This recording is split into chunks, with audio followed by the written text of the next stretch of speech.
Hi అండి. ఈరోజైతే ఈ చాక్లెట్స్ ఆర్డర్ వచ్చాయి. ఒక మాదాపూర్ నుంచి ఆర్డర్ పెట్టారండి ఇవి. ఒకళ్ళు హాఫ్ కేజీ కావాలన్నారు. డిఫరెంట్ డిఫరెంట్ షేప్స్లో కావాలన్నారండి వాళ్ళు. అందుకని ఇట్లా ప్రిపేర్ చేశాను. Okay, thank you. ఇది కార్ షేప్, ఇది హార్ట్. ఇట్లా ప్యాకింగ్ కొంచెం డిఫరెంట్గా కావాలన్నారు వాళ్ళు. అందుకని ఈచ్ వన్ ఇలా హార్ట్ షేప్ని కొన్ని వాటిని ఇట్లా ప్యాక్ చేశాను. ఇదేంటంటే 50% చాక్లెట్, 50% మిల్కీ బార్ ఉంటుంది ఇందులో.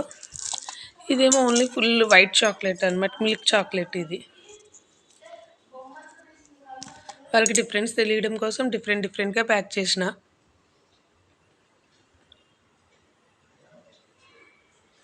ఇది 50% డార్క్ చాక్లెట్. ఈ చాక్లెట్ 50% డార్క్ చాక్లెట్. ఇది dark chocolate bar, taste purpose చిన్న బార్ పంపించమన్నారు. ఇది మిల్కీ బార్ ఆర్డర్ చేసుకున్నారండి. Okay, thank you.